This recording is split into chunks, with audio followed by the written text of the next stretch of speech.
Welcome to the New Jersey Use of Force Training for Private Citizens.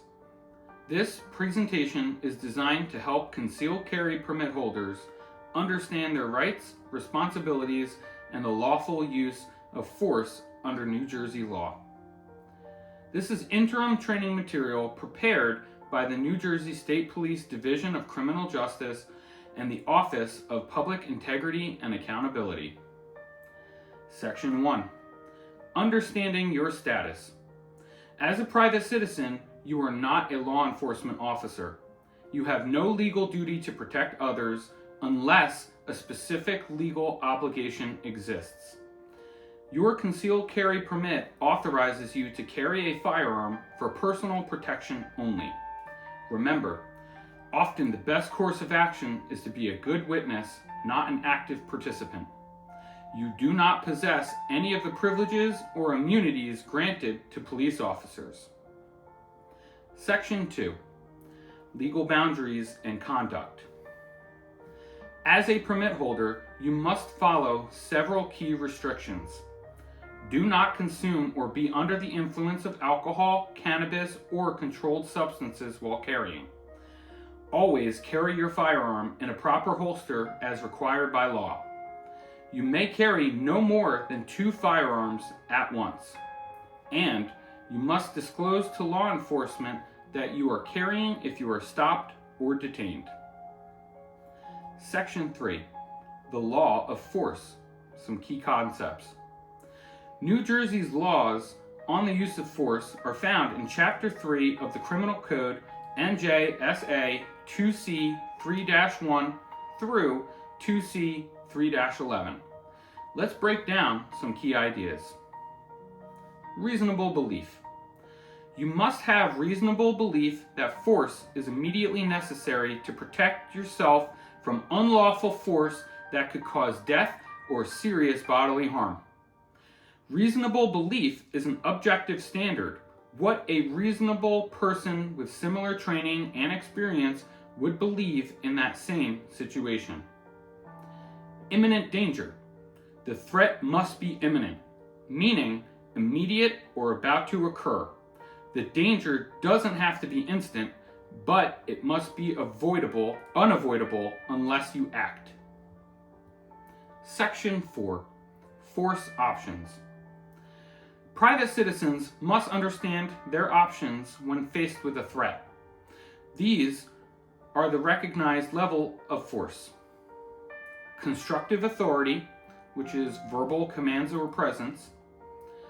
Physical contact, which is minimal touch, such as guiding someone.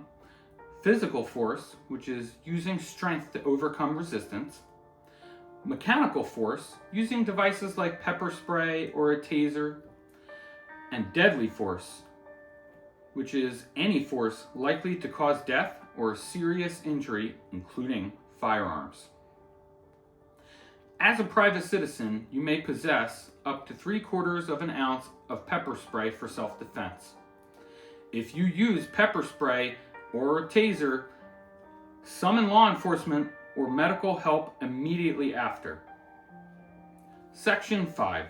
Self-defense principles. Self-defense is justified when, number 1, you have reasonable belief of danger. Number 2, force is immediately necessary. And number 3, the force is used to protect against unlawful force.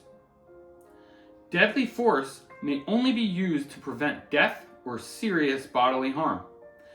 You must retreat if you can do so safely, except when you are in your own dwelling.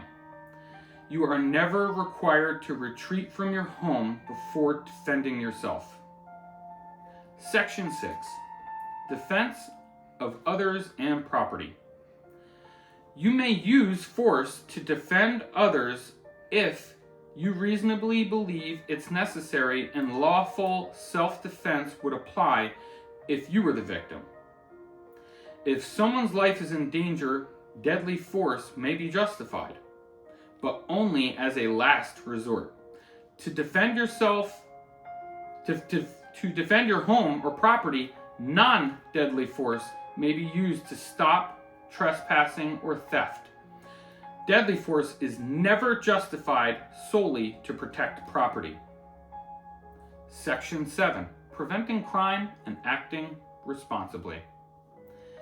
You may use non-deadly force to prevent someone from committing a crime or harming themselves or others. Deadly force is only justified if you believe that person will cause death or serious injury and your action poses no substantial risk to innocent people. Section 8. After a defensive incident. If you draw or use your firearm, immediately holster it as soon as it's safe. Keep your hands visible, follow every instruction from law enforcement, do not make sudden movements or approach law enforcement officers with your firearm drawn. If stopped by police, you must disclose that you're carrying and show your permit. Failure to do so can lead to criminal charges. Section 9. Reporting and legal notice. If you ever use deadly force, you must report the incident immediately to law enforcement. Failure to report can result in serious legal consequences. To summarize, understand your status as a private citizen. Use deadly force only as an absolute last resort. Know the laws, review them each time you qualify with your firearm. When in doubt, retreat, de-escalate, and call law enforcement. Remember, your permit is a privilege that carries great responsibility. This presentation is a summary of the law and should not be considered legal advice. If you have questions regarding the use of force or your rights as a permit holder, consult a qualified attorney. Thank you, and be safe out there.